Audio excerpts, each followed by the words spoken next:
G'day guys, welcome to the last Wholesome half hour. My laptop has started auto-playing Fortnite, that's great. This week is our last episode. It's that time of the year. Most people have wrapped up with their exams. Some people still have exams. Sorry for all you lost souls. Maybe come back in 24 hours and watch this episode then. But no, on today's episode, because it's the last episode of the year, we wanted to talk about this Fortnite gameplay is very distracting. Well, then get rid of it. It just autoplayed.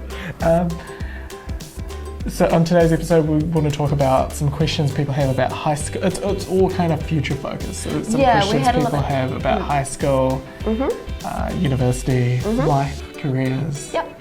All that fun stuff. Bit of everything. Yeah. We have a guest. Yep. So for all those in the live stream that tuned in just before and they heard me, you're getting it again. This is Quasimodo. He's my leopard gecko. He's doing very well today in coming in and saying hello to everyone. I think he's just chilling out with me at the moment now. We wanted to have him in to help us film some of the bio strategy videos, but a cascade of events made that not available. So we thought we'd have him in for the last Wholesome half hour just to distract me so I don't have a leopard launch themselves off a table. Because apparently that's what he wants to do. Yeah, pet gecko, any words of wisdom in regards to geckos? Good luck. No, I'm kidding. No, they're fine, they're good. They're so low maintenance, they're such cool little dudes. Kenzie's a big fan of the gecko. I'm a big fan. He's my boy. He's a good bean. Oh, the people in the live stream can't even see him. Oh, soz. Watch the recorded version. Will that make it any better? I don't know, maybe, probably. I don't know. Yeah, whatever. Wait, I'll move it.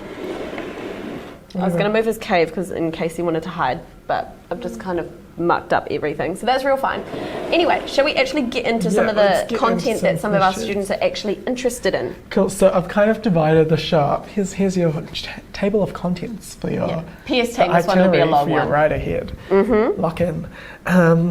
So we're going to start off with like winding down from school. Then I've got some questions about like high school, next year of high school, current year of high school, reflecting all of that. Then I've got like preparing for uni, like uni preparation, stuff like that. Yep. Transitioning to university, and then some stuff about careers, and then I've also like just sprinkled in some like random questions. I love that. Cool. So shall we make it? Yeah, let's get into it. Cool. So first question is, I know like a lot of people have wrapped up uni.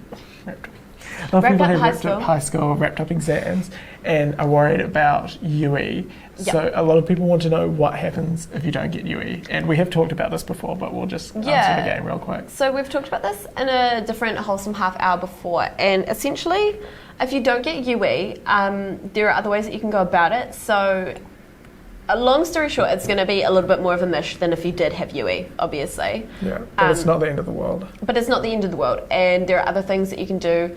In the meantime, I think Polytechs also offer like ways in which you can earn NCA credits. You can do stuff with them. That means that you can actually finish your level 3 or whatever level it is that you're doing at the time. You can finish it with the Polytech instead. Yeah, you can do that. You can also do a bridging course at university. It depends on your situation, but there's a lot of options. If you're like really close, you might even be able to just do like one internal or two internals like through your like existing school. Yeah. I and just want to take a photo. This is like the best thing that has happened in the office this year. This is like the highlight of my life. Bear in mind as well that if you haven't gotten UE, like Sarah was saying, there are a lot of different things that you can do, and quite often if you're in contact with your uni, you might actually have to just like have a meeting with someone and they can talk about your options, because and this isn't to mean that they can't do it, but what it means is that they can potentially tailor something for your situation as well. Yeah. Definitely, if you call like your university, they'll definitely like put you in touch with someone at the university who can kind of like walk over your options with you. Obviously, universities are pretty interested in getting you into the university, so they're very likely to tell you, like help you, let you know what your options are, what you need to do to get into university.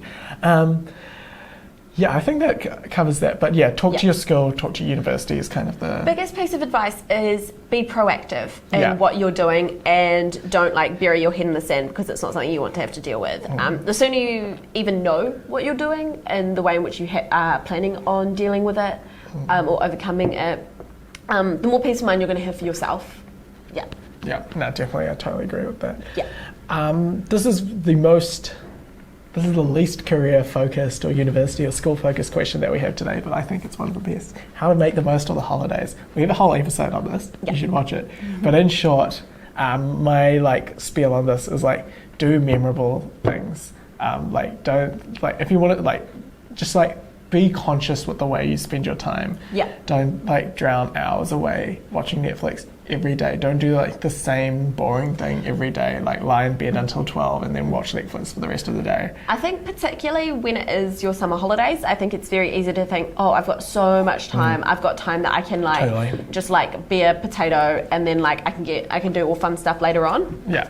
But you have to bear in mind that eventually you do have to make that transition, and it's very easy to continue thinking, oh, just like another week or another day of doing like nothing, and then your holidays are up and then you have nothing memorable from it. So yeah, like definitely it's all about being conscious with your time, right? Like there's nothing wrong with like watching Netflix for a couple of days, sleeping in if that's like what you want to do. Yeah. But be conscious about it. Like realize that like 3 days, like it's very like 3 days, 4 days, 5 days, 6 days is all good, but it's very easy for that to turn into like 30 days, 31 days, 32 days, 33 days. And then your just be whole very holidays. like aware and conscious of that. And when you do that, you're much less likely to fall into that trap. But yeah, how to make the most of the holidays, do stuff that you want to do and like think about that stuff and actually do it. Like there's nothing, I feel like people like think they need to plan heaps for stuff, but most things like you can just do like today or like the next day. Like a lot of stuff doesn't require that much planning. Even if you want to like go somewhere or plan a trip, like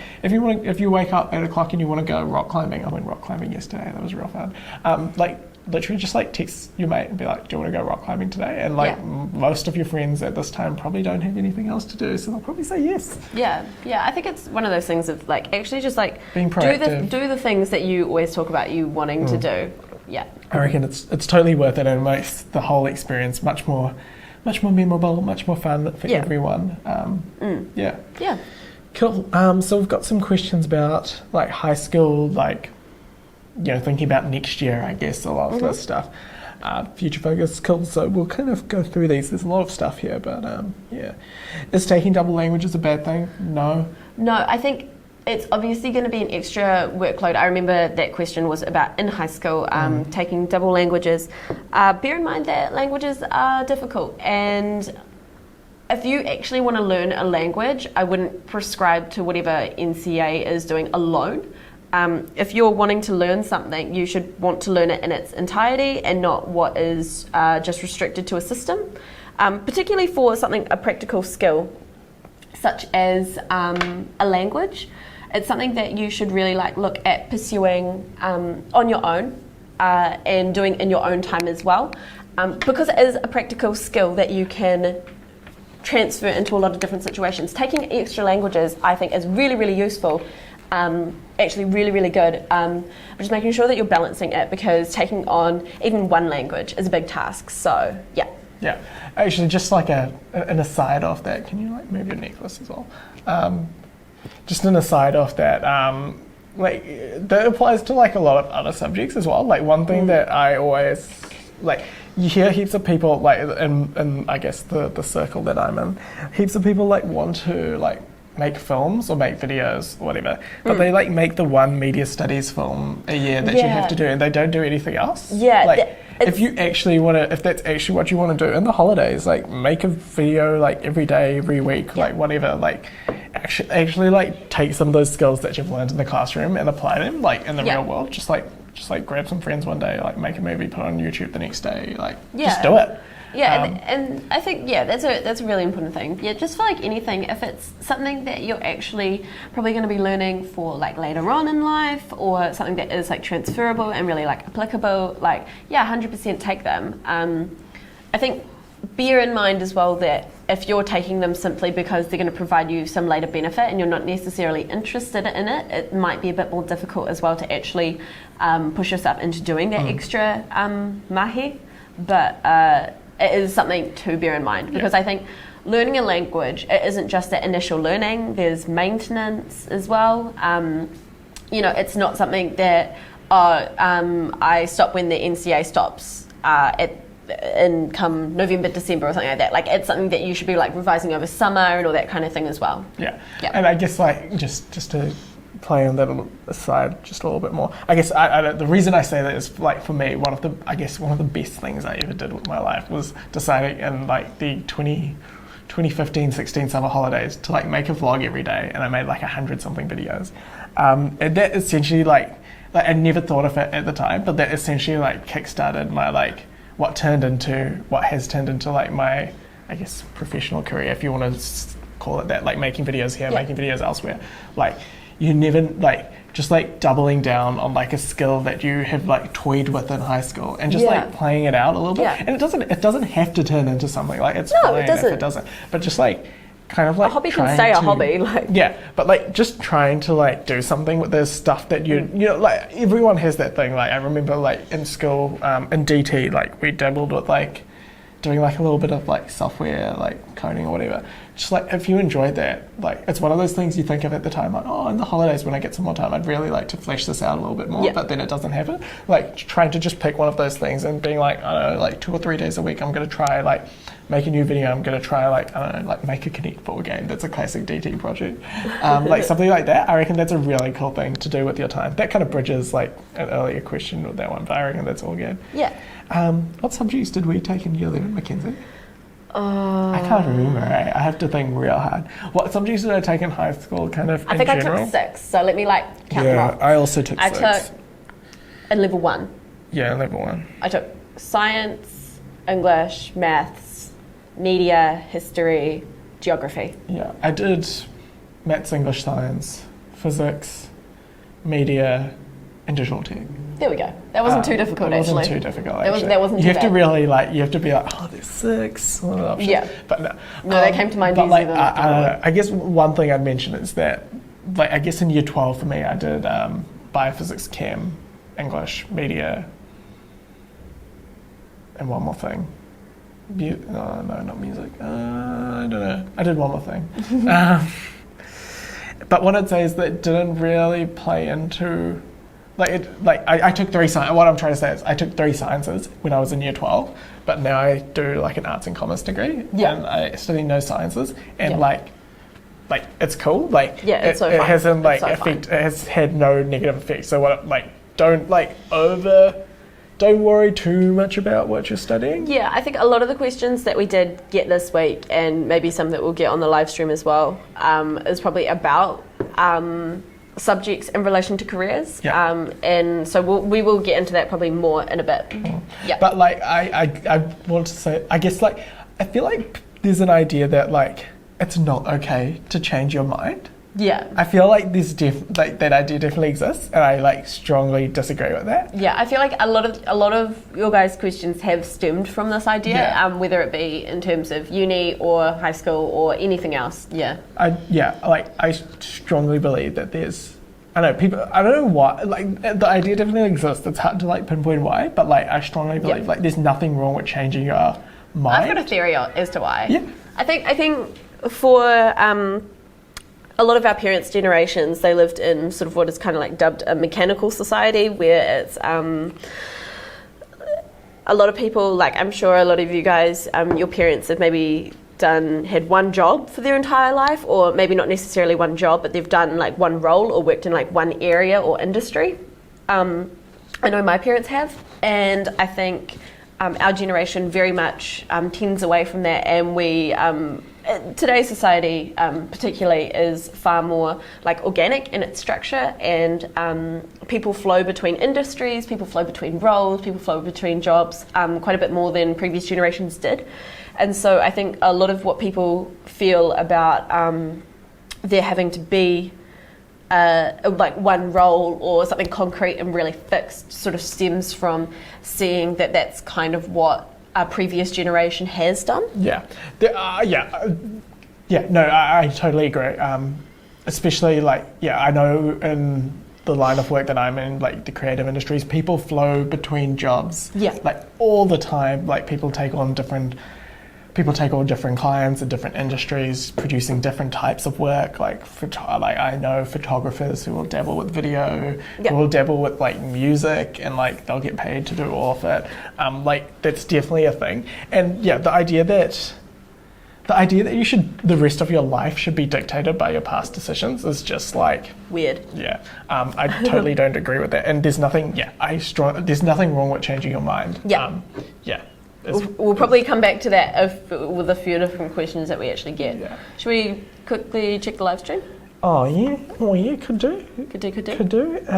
How to be motivated to turn up for my exam in a few hours? Just show up. I reckon. Just turning up, like anything in life, it's, the hardest thing about going to gym is putting your shoes on, or the hardest thing about doing an exam is just like mustering up the courage. Literally, just show up, walk in the door. Participation is the hardest thing. Yeah, show up, walk in the door, and like the rest will be taken care of. Yeah. Like just show up. I don't know, buy yourself a little something. $2 large fries today at Macca's if you have the app. Okay, cool. We'll go back to our standard questions. Should I take history or classics at level 2? I don't know. Whatever floats your boat. You prefer. Honestly, whatever you prefer. Really. Like genuinely. If you can take both, take both. If you can take both, take both. Supposedly, if you flip a coin, you'll like find out what you really want, because you'll be disappointed if you get the option that you don't want. Yeah. So you can try that. Yeah, or have someone else make the decision for you, and then if you don't like it, you obviously know that you wanted something else in the first place. So. Yeah, essentially. How important is NCA? Can you fail it but still be successful? Yes. Yeah.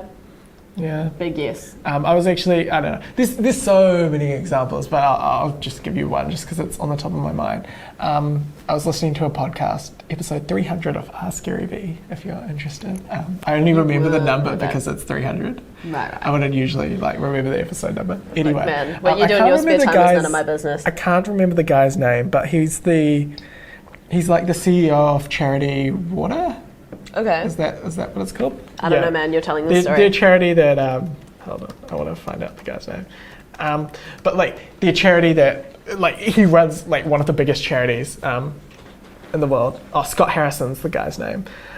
Charity Water is the name of the charity. And like he's like, when I was 25, like I was a drug addict and like I partied and I had no life. And like the dude's now like the mid-30s. Yeah. And like runs a charity with like that controls like tens of millions of dollars. Like that's like, and that's like, it sounds like an extreme example, and sure, like not everyone's going to become like a CEO of a large charity. Yeah. But it's not that unusual for people to have like very different lives at 35 than they did at 25, and yeah, like 100%. And the fact that. Like, yeah, well, where you're going to be in 10 years is very little predicated on where you are right now. And especially on, like, it is predicated in some way, but NCA, whether you get NCA or not, or how well you do in NCA, is a very small factor of who you are. Yeah. Yeah. I'm going to play bad cop, because Saren's giving you a very idyllic image. Yeah. I think it is important to bear in mind that essentially, at the end of the day, your success boils down to you and what you've done. And it's important to bear in mind that if you fail NCA and then like you don't get a job, not because you didn't fail NCA, but because you didn't put any effort into like trying to seek out something. That's your own issue. Yeah. Yeah. Kind of what I was going to say is, quite often in media and a lot of stories and stuff, we quite often see things of people who were in a bad place, whether that be educational or financially or anything like that, and they turned their lives around. It was this magical switch around it. It was done by a montage with, I don't know, a Queen song playing over top. Like, yeah, that is a thing that can happen, but bear in mind that there is a lot of effort and a lot of hard work that goes in behind that. Yeah. And they're not going to make a movie about a guy who did all the normie stuff and then made it, but it was in a totally normie way. Like, most people do go through the normal channels. Like, Bear in mind that the people who turn things around are the exception, not the rule. And that's not to say that you can't be that, but it's also to bear in mind that it's not so regular that it's just going to magically happen to you without any effort. Yeah. And good thing, like, things take time. I think a lot of people expect that, I'll leave school, they'll work at some job for 2 years, and then, I don't know, you'll be a manager or you'll be the CEO or whatever. Like, most things will take, like, to achieve, like, those big goals in your life, whether that is, like, running your own business, like, I don't know, like, being a CEO of a large firm, going mountain biking and not having to worry about money, like, I don't know, whatever your thing is, like, most people will take, like, the entire life to achieve that goal. Yeah.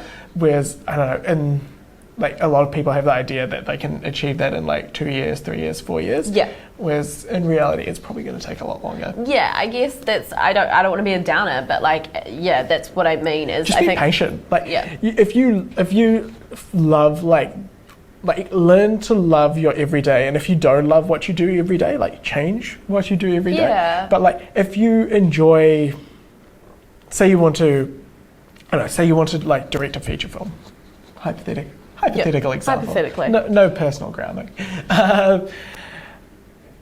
If you become, like, just like a small time, like, video producer, like making YouTube videos or whatever, if you learn to love the day-to-day of that, you're going to find it much easier to do that every day. Yeah. And slowly that's going to take you to the next step. Yeah, that's the 100% thing. Like, don't watch the Steve Jobs movie and think that that's, like, magic as. Like, they're not going to... 90 minutes, the whole thing, 90 minutes. Like, because at the end of the day, they're not going to have long shots of, like, nights where you're working the entire night and all that kind of stuff, because it's not interesting to people. People just want to see, like, a magical transformation without necessarily all the mahi that has gone on in the background. Yeah. Yeah. No, like, if you take the Jobs example, like, the dude, like, ran Apple, like, literally his entire life, like, 40 years, and he died. Like, yeah. Cool. Awesome. What's more important, subject or overall endorsements? Overall. Subject endorsements don't matter that much, endorsements, yeah. Subject endorsements are way more stress than they're worth in my mind. Pretty mediocre. Yeah. Is there any way to make up credits this year, late in the year? If it's like depends on how many. Depends on how many. If it's like 4, talk to your school. Yeah. Because quite a lot of schools do, like, a resub week or a re-hand-in week type thing. Or, like, some schools will just let you take, like, some random, like, internal, like, writing, something like that. Yeah. But the important thing there is that if it's something that you're not able to get in externals, then you really should be either doing as much as you can about it, like, right now, or be willing to be doing it next year instead. Yeah. Yeah. I scroll too much. Taking 3 sciences versus branching out on level 3. I don't know, do what floats your boat. I think do what floats your boat, but don't. I think a lot of people take, like, all the maths, all the sciences and stuff because they're like, it's a serious subject, as though that makes you a more respectable human in some way, shape or form. Yeah. That's not the case. I'm here to tell you that now. What really matters is that you're taking stuff that you enjoy, because theoretically, if you are wanting to make a career out of your interests and stuff like that, well, of course you're going to be taking the things that interest you. Taking sciences and stuff, I think, can be good, and keeping, like, options open and just having a good general understanding of the world around you. But I don't think... I personally would tend towards having the social science and 2 sciences, because I think that gives you a more broad range of knowledge. But that's my personal thing. I think if you're only wanting to take those 3 sciences because you think that will give you, I don't know, better career opportunities, or because it's what your parents want, or because you think it's, like, more serious, then don't. Because you're not going to enjoy it, and you're going to drop out of it, and you're not going to do well in it. I'm short-sighted, so I can't see far away very well. And when I got up and looked back at this table, this cave thing looked like a cookie, and I got very excited for a moment. Then I wanted snacks, but I didn't get snacks. We had snacks last week. That was very good. Made the show a lot more entertaining for me. Very good. Ideal NCA lineup at level 3, no such thing really exists, but refer to previous statement. Focusing on studies versus taking on other roles in the school, like being a prefect or something like that. I personally don't think roles like prefects and stuff like that have a huge impact on your schooling. I think even like when I was in high school, I had friends who were both like, all of my friends were both deputy and head girls and boys, and all prefects and all that kind of stuff. And genuinely, like, that role didn't impact on their schoolwork at all unless they allowed for it to. Yeah. I definitely know that I had friends that would get out of class because they would say, oh, I need to do this for this role or whatever. Is Will about to burst in? Because if he scares my gecko, I'm really not going to be pleased. If like, it's as much of it as you make it to be, but obviously the role will differ between schools and how much responsibility it actually entails and things like that. But I would say it shouldn't. It really shouldn't make a huge impact. My advice would be, like, if it's something you want to do, I'd do it, purely because it's something different and it's something that's going to lend, like, if you are a prefect or if you're in some sort of other leadership role, that's going to give you like a experience and a set of skills that you're not going to learn in a classroom, and that in itself, even if your grades slipped a little bit, I reckon would be worthwhile. That would be my little thoughts on that. Cool, we're moving on to a section that called Choose It. Actually, now let's answer one miscellaneous question first. Where are you from, Mackenzie? I'm from Hawke's Bay. I'm from Hastings. I am from the marvellous city of Wellington, which is where I still live and will live for the foreseeable future. I love Wellington. I reckon Wellington's real cool, which leads into a question that we have later. Cool. So this section is like choosing, like preparing for uni, choosing a uni, stuff like that. Cool. Well, if I get everything and fall behind, if I take a gap year before uni, I would say no. Will you forget everything? Like everything? No. It depends on the course that you're taking, but a lot of first year papers do have, like, the first part of a lot of first year courses, or even the first year course in of itself, is really just getting everyone on the same page anyway. If you're doing like first year commerce, first year arts, you're definitely like you're starting from ground fresh, zero. like they will go through the whole of, like, uni's fast. Like, they go through everything, but it's fast. Like, you'll go through, like, I don't know, in first year, and like Econ 130, first year economics, you'll go through like everything you learned in high school economics in like 3 weeks. Yeah.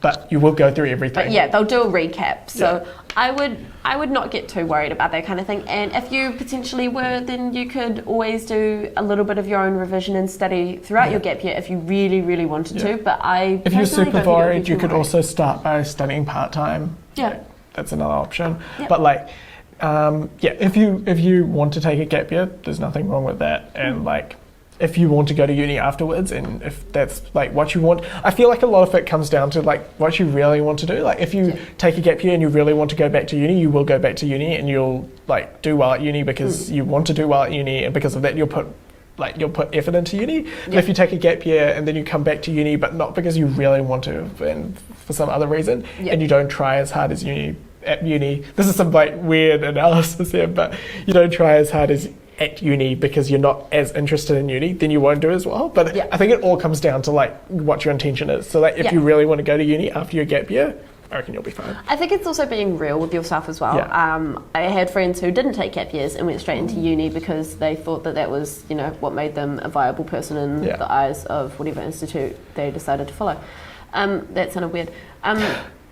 Like, whether it's because you think your parents want you to be at uni, or if there's any other like external cause for your motives for going to uni, I think that probably doesn't really come from a good place. If you want to go to uni because there's a career path that you want to follow, or because there's something there that really interests you, then I'm really for that, and I think do that and go ahead. But if you are only going to uni because you think that that's what you should be doing, then I don't necessarily agree with that, because you aren't going to be as interested in what you're doing, and also you will probably drop out. Cool. How to pick a uni. So we'll go like how to pick a uni. So the kind of things that come under this, the main 2 things that come under this is... there's 3 things. Okay, so we'll answer it one at a time. Staying at home or going somewhere else? Thoughts? Go out. Or stay at home. Depends. Do what you want. Yeah, we've done one of each here. Yeah. So like I grew up in Wellington. I'm still in Wellington. I enjoy it here. I think there are a lot of things to weigh up, and it depends on where you are. I think if you are from potentially a smaller city, I would encourage people to, even if it's not necessarily for uni, but to go travelling, go see other places. Don't stay in your hometown. Don't be that person. You know what I mean? Everyone knows what I'm talking about. No, I mean, I think I really recommend for anybody actually is to always see other places, and that doesn't necessarily mean to move there, but that just means that even visiting places and just travelling a bit, and that doesn't necessarily have to be overseas. One pro tip, when you leave high school, you end up with friends in different parts of the country. That's very fun. You can go to different parts of the country and stay there for free. It's very good. It's very good. I think it depends on where you are, and what the options are of even in the location that you're at. So most cities and stuff will have at least like a polytech or something like that. But if your degree or what you want to be doing isn't offered there, then you will have to go somewhere else.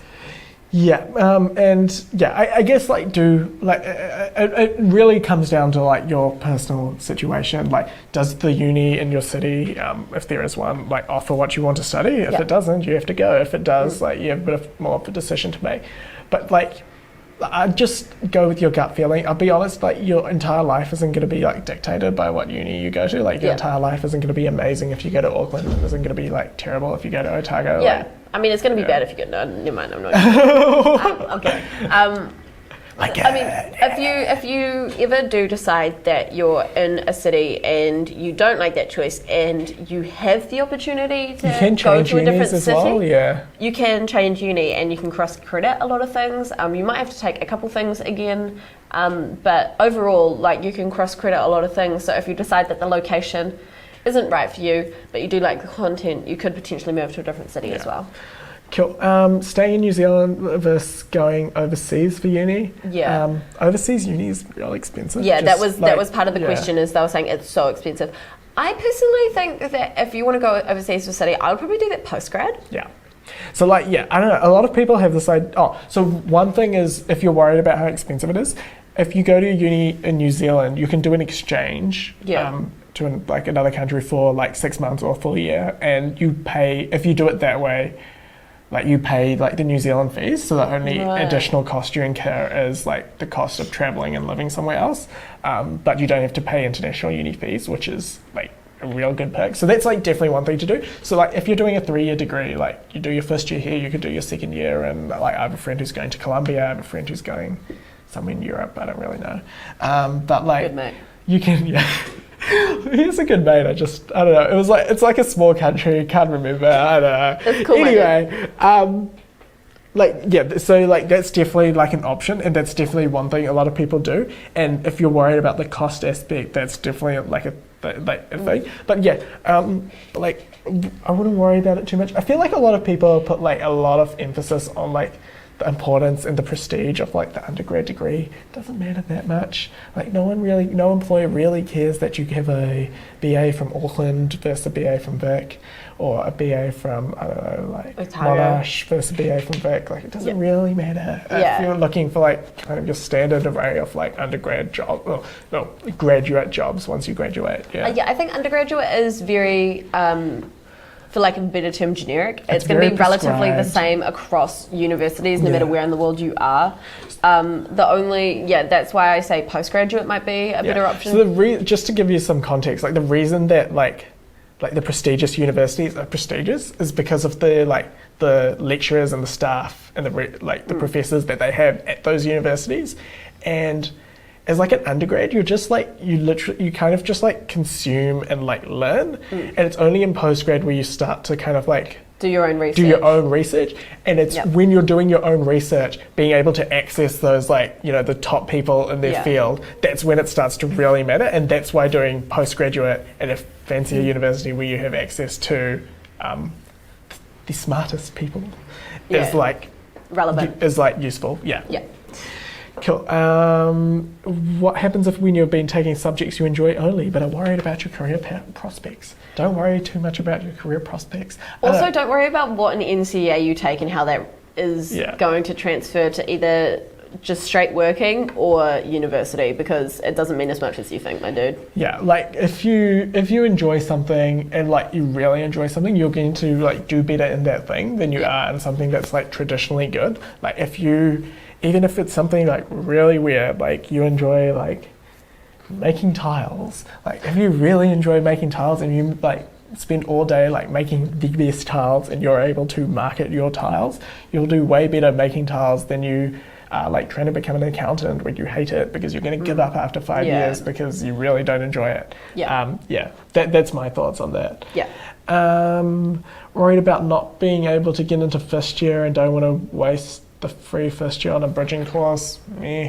Well, the bridging course would be part of your first year. You would still be able to do what you want for first year. The bridging course would potentially just be a part of it. Yeah. So your free first year wouldn't just be on that bridging course, it would be the entire year. Yeah, also in relation to like the cost of university, like it matters a little bit, but the New Zealand student loan scheme is pretty good. Like essentially how it works, if you don't know, is it's interest free. So like you apply for the student loan, you get the student loan, StudyLink pays like your university invoice for you, and essentially it's something you never have to worry about once you start earning above $17,000 a year. The IRD like literally just like automatically takes it off your paycheck. So you don't like once you get a job when you finish uni, like it automatically gets deducted off your paycheck, and like you essentially never have to worry about it. That's kind of like a crash course in how student loans work. So don't worry about the cost. I wouldn't get too worried about it. Yeah. You'll probably pay it off within 10 years of leaving university at worst. How to decide when you finish school. Still confused about majors, minors and stuff. We have an episode on that, but like crash course, degree is like the overarching thing. Major is like what you specialize in within that degree. Minor is like something you learnt a bit more in that degree, but not as much as a major. Major is the most important, like degree is the most important, then majors. Minors aren't super important. And then an elective is essentially a course that you took for interest, but it doesn't fit enough of the requirements to become a minor. It contributes to your degree, doesn't contribute to your major and minor. Pros and cons of studying overseas. Cons, it's expensive. Pros, I don't know, it's fun. But you have to work out, like if you're on a scholarship or something, then it's all good. But otherwise, like, I don't know, your parents are probably going to be bankrolling you. I think on top of that as well, it's good to, be sort of immersed in a different culture and stuff like that. And I think that's if you really can do good it as well. Exchange, I reckon it's totally worth it. 100%. Exchanges are really cool. And you don't have to think about that straight away. Like you can go to like any university in New Zealand and like they'll be able to organise that and you do that and stuff.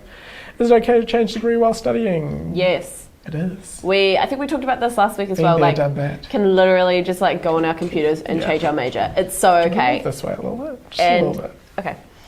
And like we were sort of saying before, I think a lot of the sort of worry about it stems from this idea that it's not okay to change your mind, but it totally is. Yeah. No, I totally agree with that.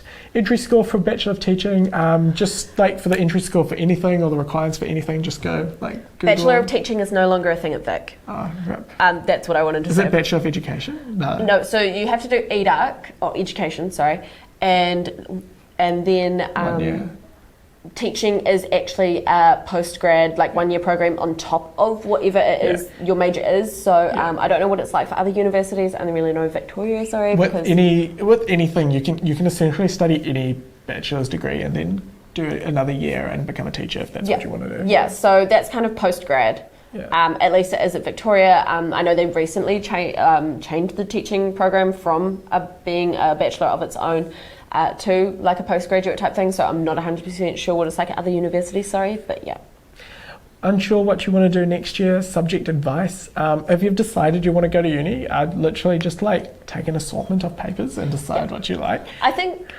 again though, it stems from this thing, if you are struggling to know if you're struggling to know what courses you want to take at university and you really don't know what you want to do, maybe it is wise to take a gap year, or maybe it is wise to just take the things that you enjoy, or actually consider whether or not you actually want to be at university, because not that it would be a waste of time, but it potentially wouldn't be super beneficial for you to just be there for the sake of being there. Yeah, no, I totally agree with that.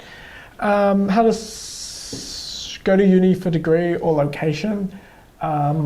Again, kind of what we were talking about like before. If you have to go somewhere for like a particular degree, then go. But apart from that, like, yeah, like I think people get caught up on this like idea that like Auckland's the best law school and stuff. I don't think that matters that much. I thought Vic was. No, it's not. But yeah, all right. It doesn't really. I don't think that stuff matters. I reckon like if you're going to go to like Wellington and like that's where you want to go because I don't know, like you got a cool job there, or like you enjoy the environment there, or like I reckon you get much more out of that. Yeah. Yeah. Vic Law School has had some weird press recently.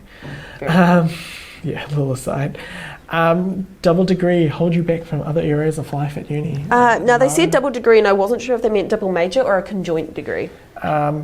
Doesn't really make a difference. A lot of people do multiple things. To be quite honest, degree. More people I know than not do a double or a conjoint. Like, I probably know a handful of people that only do one major, I should say. Conjoint degree, 3 majors total, doesn't make a difference. Yeah. The only literally my workload is this. Actually, my workload's kind of more than most, but that's because I do it weirdly. If I did it doesn't. Sure, it doesn't make a difference. Doesn't make a difference. Think like what I study is significantly harder than anyone who does just a single degree. Yeah. So will it hold you back from other areas of life at uni? No. How does StudyLink work? It Fill out the form and everything will be taken care of like it won't a magic be, wand. Go. You'll have forms. You'll have to scan things. It's not going to be fun. Oh yeah, you have to scan things. You have to use the post. Oh, actually, no. To get your identity verified at a post shop. No. Here we go. So what I would recommend to everyone is that you can actually do up a site, because you have to do a Realme account. That's a fun thing all of itself. To a post shop. But what you can actually do is all your stuff online, and there's like an app or something. It's a post something thing, and it sends it basically straight to StudyLink, and you take photos of all of your stuff, and that sends it off instead of having to post it. And it's way faster. It gets processed faster because they get it instantly, as opposed to having to send it in the post. Send it back. You have to print it out, you sign it, and then you take photos, and that gets sent. Yeah. I learnt this only last year after doing it for 2 years, because it's not very well advertised by StudyLink. So definitely look into that, because that is genuinely much easier than sending it in the post and stuff like that, because it is a mission. It's also hard to find a post shop to get your identity verified for your Realme, but you have to do it. So it's real fun. 2 last questions in this section, then we move on to our last section. Graphic designer, do you need to know numeracy? Pass. Again, the reason I wrote this one out is if we get a lot of questions about specific degrees and requirements and stuff for it, and we don't know them all off the top of our heads. We literally just look at different institutions online, but different institutions have different requirements. So the place that you're thinking of attending, literally just look online. Or call them if you're really lazy. They will tell you. They will find out for you. Yeah. All of that stuff is really available to you if you just Google it genuinely. Because we're not an encyclopedia of degrees and requirements. It's all pretty easy to find. Last question from this section is first year law. Why do you want to study first year law? I don't know. What about first year law? I don't know what the question is. I think the question was to first year law. Okay, so first year law. Competitive courses, I think, was a lot of the things in general. The biggest piece of advice I would give for a competitive course, I personally didn't take one, so I can't give a lot of comments, but surely you treat it the same as any one of the course. biggest things I would recommend to people is your educational journey is your own, and what other people do has no bearing on what you do and your grades. So, if somebody else got a better grade than you, that isn't a cue for you to feel worse about yourself. That's what they got and what you got was completely different, and it's got nothing to do with them. And I think a lot of people in competitive courses buy into sabotaging other people. It's a thing. People actually do it in first year law at Vic. I know. I have friends who took it. Don't do that. Don't do that. Don't be that guy. Don't be that. If you make a fake Quizlet, you're in like the center ring of hell, like right hand to Satan. Like why? Why do you want to be my a biggest bad piece person? of advice is if you've got the time to sabotage others, you've got time to better yourself. Yeah, absolutely. So yeah, that's my biggest piece of advice is your educational journey is your own and it's got no bearings on other people. And I think that's a big thing that you have to bear in mind in a competitive course is know that, there is going to be a cutoff and I have to do well, but you should be wanting to do well for yourself anyway.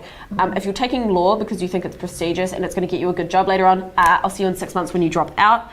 But sorry, that was really, really No, good. I definitely People drop out because I know people who have taken things like law or health science and competitive courses thinking because it's prestigious or something, not necessarily because they enjoy it. And the result of it is them dropping out. Yeah, I'm definitely I don't know, over the past few years, law has definitely turned into one of those, I don't know what I want to do, so I'll do this kind of subjects.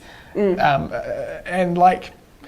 there's nothing, I don't know, I feel you just do what you want to do, just don't just do something because somebody it's popular, told you to, everyone else popular. is doing it, and when you tell you look so tired. When you tell your auntie that's what you're doing, they don't question it. Just do you, man. Honestly, I feel just don't do it because it's popular. If you want to do it and if that's really your passion, go for it. But I definitely feel more than 50% of law students, first year law students, are doing it for other reasons. Okay. Random question. Any live stream questions? No, not really. Live stream's kind of boring today. Still spam. No. Right. What's it like to live in Wellington? It's good. I like it here. I like it here. It's good. I'm a big fan. In my first year, for maybe the first few months, for a lot of people who are going from maybe a smaller city into a bigger city for university, I do remember in my first year, I was very overwhelmed at first, not only with being in a hall with so many people around me all the time, but being in a city where there are so many people around you all the time. And I definitely had this phase of thinking, is this really for me? Can I really do this? This is a lot of people. And it's definitely something you work through. And I love being here now and I really, really enjoy being here. You just have to adjust to that change of pace. I mean, if it goes on for longer and longer and you're still really not enjoying it, then and it's impacting something like your mental health, then I'll you can always move. Exactly. You can always move and do something different about it. But it's really, really good. I think again for anyone there's going to be an adjustment period, but once you're used to it, honestly, it's amazing here. Yeah, it's really, really I reckon in Wellington you kind of get some of the vibe of the big city without having 6-lane streets everywhere. Yeah. Auckland. No traffic. There's traffic, but it's not like Auckland. It's not like Auckland. Yeah. Auckland traffic is some next level stuff. Every time I go to Auckland, I realize the signal, the traffic light phases are so long. Real. They take ages. Yeah. Wellington's cool, got the waterfront. Waterfront is actually designed properly, unlike the Auckland waterfront, which is designed very poorly. I don't know who decided. I don't know who decided. Oh, so here's the waterfront. Put the cafes over here, but we'll put a road in between the cafes and the waterfront because real smart. I reckon Wellington waterfront is some A-class urban planning. And I'm a big fan. There's beanbag cafes. There's beanbag cafes, yeah. Are there beanbag cafes? I feel like all the beanbag places are bars. No, there's cafe. Which one? The one with the Māori name. I can't remember. The Whariwaka. Whariwaka? Yeah. Okay, that's what it's called. Whariwaka. Yeah. Well, I'm not sure if that's what the cafe is called, but it is next to the Whariwaka. Very fun. Yeah. Do we want to answer this? No? I don't know. Go on. Which schools did you go to and did you like them? Are you going to start? I went to Wellington College. It's literally a 5-minute walk from here. And it was fine. I met some, I guess my favourite, I don't know, I met a lot of my friends at the school. So I can't, I'd never give up on my friends from there. But yeah, was it good? Yeah, it was fine. Yeah. I'm still here. I'm still alive. I don't even know that anyone who watched this will even know the high school that I went to. In Hawke's Bay, I went to Karamu High School, which is like the public co-ed school. I did really enjoy it there. It was a really good school. When I was there, I don't know what it's like now because my little sister isn't there anymore. So, you know, once family's gone, you have no clue what goes on in high schools anymore. Yeah, I know at Cole the principal's changed. The year after I left, the principal changed. So I don't know how that went. And but you know, I did enjoy as much as you can enjoy high school. Yeah, I feel I enjoyed high school. Yeah, I definitely didn't. I know some people like not through no fault of their own, like end up really disliking their high school for for whatever reason. That's not an issue that I had. But I feel like a lot of it comes down to like it's not solely the high school and it's not solely you, but sometimes like when you try to match them together, it just doesn't work out. I think I was lucky in that I had a really good group of friends when I was in high school, and I think that definitely makes it. And I had really amazing teachers. Like I adored 90% of my teachers. Definitely really good teachers, and they were always willing to go the extra mile, and they were always really good. And I feel like I was quite lucky in my high school experience compared to a lot of people. Yeah, I also feel like I had a great group of friends, most of whom I'm like still friends with.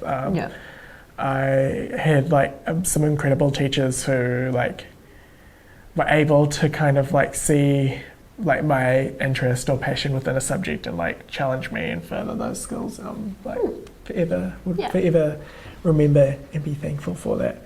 Cool. We've got some questions about transitioning to the amazing place that is university. Okay. How to make friends in halls? You're going to. There are some ways where you won't, but genuinely, the most important thing to remember in your first week in the halls, like if there's anything that you take away about hall chat, it's that you know that like really nervous feeling of like, oh my god, people aren't going to like me. How do I make friends? I don't know how to do anything. Remember that everyone else is feeling the exact same thing right now. And if you have the courage, I totally recommend be that person to just introduce yourself to someone else. Like, you don't have to be their friend for the rest of the year, but hey, like you actually tried something and you said hello to someone, and like, I feel like everyone always feels really like relieved and like happy when people introduce themselves to you. It's like, oh my god, that's so nice. Like somebody came and like spoke to me and stuff like be that person to make other people feel like that, because recognize that you are feeling a human emotion that everyone else feels, and everyone else is also pooing themselves to be in a room with a bunch of strangers and their parents just left, and you're now in a city and you don't know anyone. Yeah, I literally just this morning went to one of those like weird businessy network things where like I kind of knew a few people, but I didn't really know anyone. And like, this guy like came up to me, his name was Matt, and was like, hey, how's it going? Like introduced himself and stuff. And it's like, it's so good. Like when somebody else does that to you. Yeah. So like, don't be afraid to be that person. But like, it's amazing because like everyone else is like, oh, I don't know anyone here and this is awkward. But like, if you're that person to like, just like, you don't have to, like you literally just like walk up like to someone, like introduce yourself, like just say your name and like ask their name and ask how they're going. Classic chat is, what are you planning on studying and where are you from? Yeah. You'll get sick of telling people. But you will get sick of telling people. If you're the first person to like ask someone else, like they're not sick of that question. And you can do that like at uni as well. That you can do that like first. I'm in my third year of lectures. uni, and the first icebreaker in every tutorial is, what's your name? What are you studying? Where are you from? Yeah. Get used to it. Welcome to life. You'll start riddling it off. Like it gets to a point now where people are like, tell me a bit about yourself, and I know only those three things. There is nothing else to me. Yeah. How to transition to uni, a bit similar, but like, I don't know, any like general words of wisdom? Strap yourself in. I think one of the really important things to bear in mind is it's self-motivated. Yeah. You're not going to have anyone chase you up. So if you're bad with timing, if you're going to like get OTP every night after a week, you're not going to do well. Just as an FYI right now. Do you remember a little bit ago?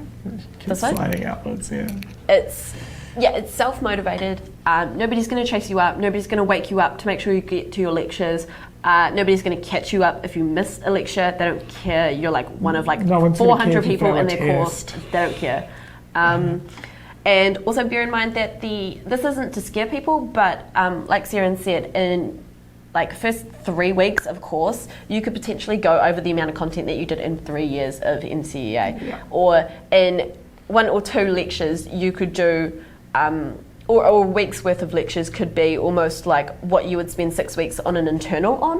So be aware that the workload is much more fast-paced, but also in saying that, at high school you'll be taking 6, sometimes even 7 subjects, but at university you'll be taking 3 to 4 in a trimester or semester, depending on where you are. So bear that in mind as well. Do the work in your own time. Universities will do as much as they can to help you in your transition. There's a lot of like support groups, peer groups. Don't be and stuff afraid like to seek out that stuff. If, especially in first year, there's like heaps of support groups. There's a lot, particularly with hall events and stuff like that as well. If you're taking quite a popular course, one thing that might also be offered is like sometimes halls will hold like study events or something like that for a whole lot of people who are taking that course. Yeah. Don't be afraid to ask lecturers and tutors questions. They literally especially lecturers, they've literally devoted their life to teaching and furthering this subject. So they usually like it when you ask questions. So if you have questions, don't be afraid to ask questions. If you don't want to ask it in front of the class, most lecturers are happy to chat to you. Most lecturers will stay about 10 minutes after a lecture and answer people's questions. I guess the biggest takeaway is that it is self-directed and you have to just be willing to... your mum isn't going to be there to drag your butt out of bed in the morning. You have to remember to hand stuff in. And if you're hungover, you have to still go. You have to get your life together. First year health sci, how difficult is it? I wouldn't know, didn't take it. I thought about taking it and then I decided I didn't hate myself. No, I'm kidding. I don't know how difficult it is, but I think it sort of links into the same chat that we kind of had about law and that... don't become a doctor just because everyone says you should become a doctor. Yeah, and it's your own experience. And it's an independent journey and you'll have people there to help you along the way, but don't be the person that hinders others. Yeah. And do your best. I know it's very, very difficult, but do your best not to base your skills, your competency off somebody else's grades as well. This is an interesting one. Would you say your time at uni was more memorable for you than high school? Yes. Yeah, I guess so. Yeah. I don't know. It's weird. I feel like I say yes, but I feel like at any point in life that what is closer to the present is going to be more memorable. I have an argument for that. Yeah? I have an argument for that. So when I was still in high school, when I was in year 13, my stats teacher, he was a cool boy. He was a very good boy. But he said to us one day, we were talking about transition into uni and stuff like that, and someone said something along the lines of, a lot of movies and stuff present high school is the best year of your lives, and he turned around and he was like, that's a load. He said, uni was the best years of my life. He said, uni is so good. Or the period after high school. It doesn't even necessarily need to be uni. Because for a lot of reasons, but he said, he really enjoyed that. And I personally feel the same. I think university has shaped who I am as a person a lot more. And that's not to say high school didn't, but I think in respect to that, it was much more memorable. Yeah. I reckon life is what you make of it. And I feel like you're much more likely to remember transition points in your life purely because when you just show up to class every day, it kind of all blurs into one. But you are very likely to remember... I know for a lot of people, if you think back, you probably remember your transition from intermediate, primary school to secondary school. Yeah. The same way you'll probably remember your transition from high school to uni. The same way you'll probably remember your transition from uni to the workforce, if that's what you choose to do with yourself. Yeah. But yeah, it's not something I'd overly I wouldn't think about it heaps. It doesn't really it's not something that you're going to gain added value from by thinking about, if that makes sense. Yeah, don't try to put too much weight into it. Yeah. It is what it is. Yeah. How much work to do when studying full time? So I would say in your first year, if you need to work in first year, I would say do your best not to do too much. It comes down to the kind of work you're doing, the kind of hours it involves, time of day I mean. And don't take too much, don't get too swept up in your job. I think if you are studying, you need both of us are here just remember that at the end of the day, you're in the city or in wherever you are because you are studying, and studying should be your main priority. Do enough that you like want to get by or something like that, but I wouldn't recommend at all working to like save money when you're at uni. Like, yeah, I don't know. At least not in your first year. I don't know. I didn't It's work a very my first year unusual at all, point of view. I don't think of work as money, even though that is kind of how it works. No, I don't know. What I'd say is like start small and like work like. Don't take on too much at once. See how you feel, and then build up. I know for me, work's a very important part of my life, not because of money, but because of, I find a lot more satisfaction in like what I do for a job than I find at university. I still really want to finish my degree, but like, I'd be very depressed, and like I wouldn't know what to do with myself if I didn't like have a job. Like I gain a lot of my satisfaction out of my job and like what I do. So like there's nothing wrong with like working a lot if you're able to balance it. I know like a lot of people who are able to work like 20, 30 hours a week on top of uni, but like it's not like I wouldn't dive headfirst into that in first year. Like you start small, you start with 5, 10 hours, 15 kind of thing, and then you're able to kind of see how you feel, and you're able, once you adjust to like how uni works, like how to manage your time and stuff, you will be able to take on more if that's what you want to do, and still kind of have everything kind of work together. Definitely. Incrementally is a best do everything in, not everything, some things in life are good to jump straight into, but not necessarily that. Yeah, when mixing things in life, do so incrementally. Is Vic Uni scary and crowded? Depends on if you're going through Kirk. It is crowded. Yeah. Going through Kirk in Try One. It's definitely crowded. It's very fun. There is a very fun phenomena, and I think it happens at most universities, is usually the first couple weeks. The first couple weeks of the beginning of each semester or trimester, it's going to be very full and very crowded, and then slowly people give up and stop coming. Like literally classes will go from being 100% full to having like 15 people in there. Yeah, like not even kidding. That's, particularly if the lectures are recorded. So it will be crowded, but it turns from oh my god, this is scary to oh my god, this is just really annoying very quickly. So don't get worried about it being scary, because you'll mostly just end up getting irritated. No one's there to like trample you. Like everyone just is there for the same reason. They want to like get their degree and move on with their life. How to manage time while in uni? Any pro-life tips? A lot of, I genuinely think, and this is something that I was thinking about the other day, is just self-discipline, honestly. And like I was saying before, you are going to be doing things by your own time and in your own way, and you're not going to have anyone there to micromanage you like you do at high school. So I think find a schedule that suits you and work with that, and make sure that you stay disciplined in it, and that if there's something you meant to do and you didn't have the time for it one day, maybe try and make up for it later on rather than keep like putting things off. Make a lot of lists.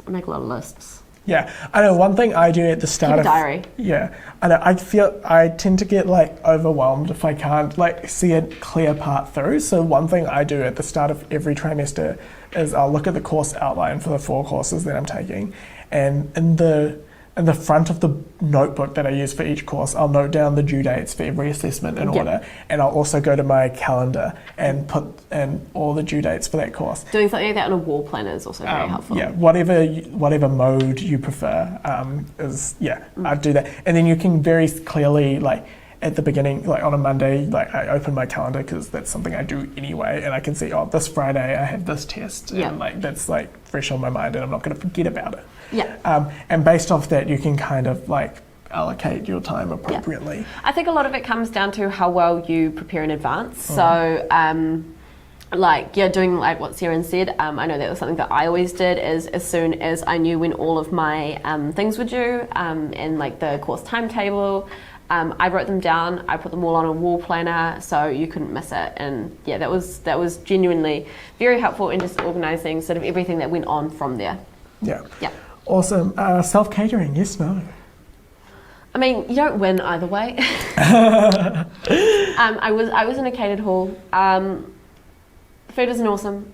I was lucky, and then it was better than a lot of Falls, and it still wasn't awesome. If you have a lot of dietary requirements, self catering might be a better option for you. But if you just want to, most places are catered, so bear that in mind. And one thing that I actually have found between places that are catered and not catered is places that are catered generally have a much more social atmosphere because everyone eats together. Yeah, and so if that's something true. that you're also wanting as well, wanting to meet friends and stuff like that, what better way to do that than talk about how much coriander is in your food? Yeah. There genuinely are, like, a lot of the places that are, a lot of the places that are self-catered, people don't have a lot of interaction with each other. There's much less crossover. Yeah, definitely, like food is like a way that people can eat in society. But no, that's definitely a thing. Yeah. Free second year, no, unless the policy changes. It's meant to roll out wider than 1 year, but I don't know when that's going to happen. I wouldn't wait for it. No. How to know if I'm doing enough at uni? So because your degree is based on a point system, you need 360 points to get a degree. And so that breaks up over 3 years, so that's 120 points a year. So break that up into 2 semesters. It's about 60 points a semester. Yeah. So you can kind of, some people will do like a little bit more, but start at 60 and move from there. I don't know, I've always done 70 because quadrate bowl. Yeah, so you'll either take 4 15-point papers or 3 20-point papers, or you might have a weird mix of both, like I did. I do as well. That's why I do 70-point trimesters as well. So we've had, so like we'll move on to, shall we do? We'll do some. Actually, one side question before we move on to like the career stuff.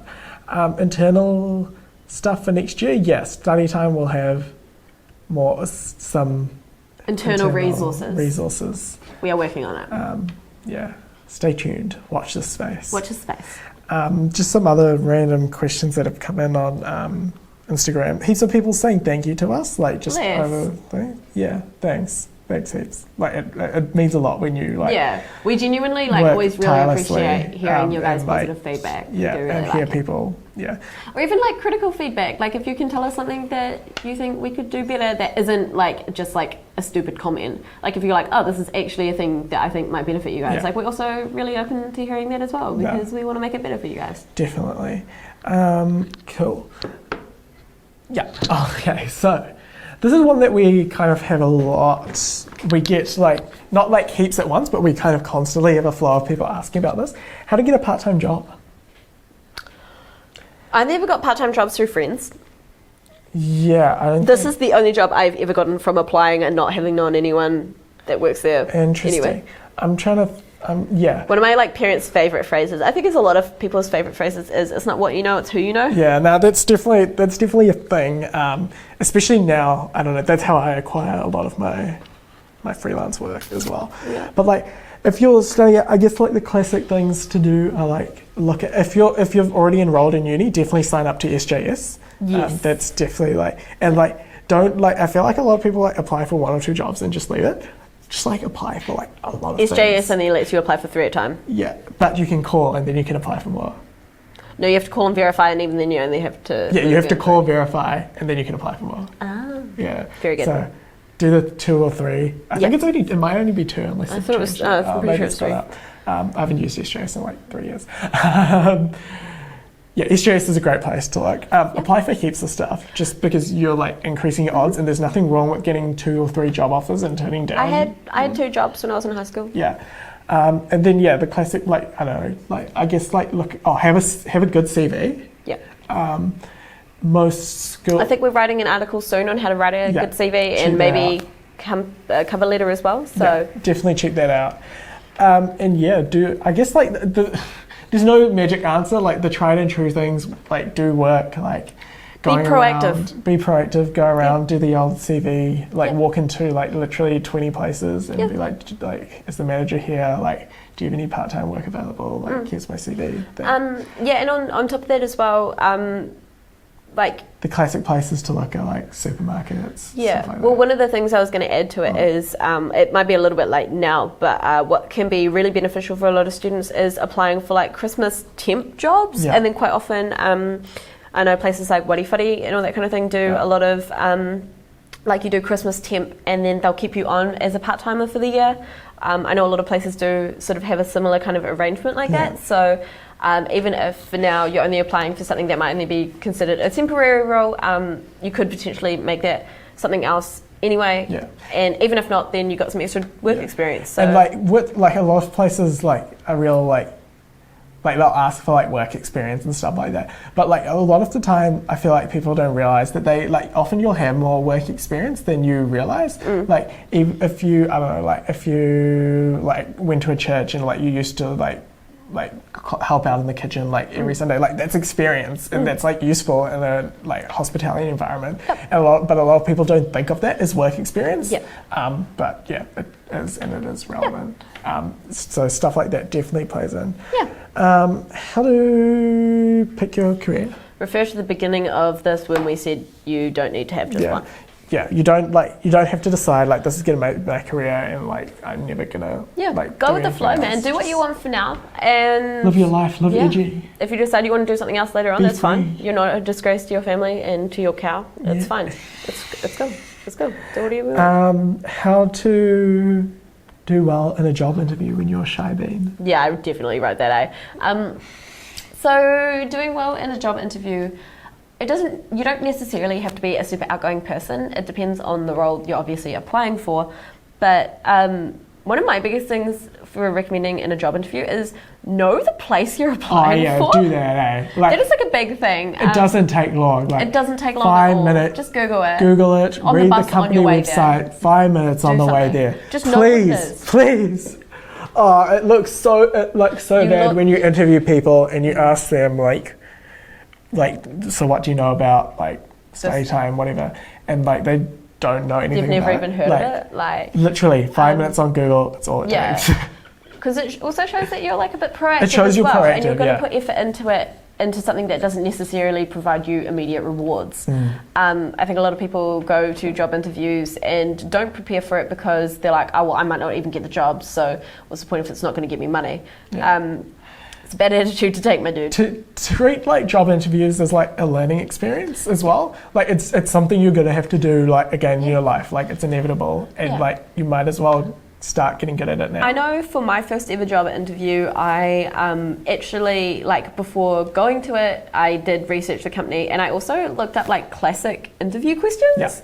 Because I didn't really know what they would ask, and it was none of them anyway, so that's fine. But like even just like you can prepare and practice some stuff, or like even bear in mind like, oh, this might be something they'll ask me. Well, what would I say instead of scrabbling on the spot? Because like that. Because first off, it looks a lot better. It would mean you have a lot more flow, and it also means that you can spend more time actually engaging with the person that you're interviewing with, as opposed to in your head the entire time trying to produce answers. One of the other things as well is just be friendly to the person who is interviewing you. Like even like just a smile, like a hello, like a just being like friendly and like open. Just like just not necessarily just sitting there. And I know it is difficult if you are a shyer person and you do struggle with having those kind of like social interactions and stuff like that. But do your best to try and, because I think even if someone is nervous, but I could see that they were putting in the effort, that goes much further than someone who is apathetic to the role at all. So even just like coming across like you are trying and you are invested, and like if you've done things like research and stuff, it shows that you are not just interested, but also you're someone who's willing to do that kind of background research and that kind of thing. Another pro tip is Google this, but Google Power Pose job interview. There's this thing. There's some research that was done that showed that like if you do like a power pose like before you go, don't do it like right outside the interview, like 5 minutes before, like down the street. If you do some like power poses like before job interviews, like what's a power pose? Like this. Like, oh, careful. Sorry.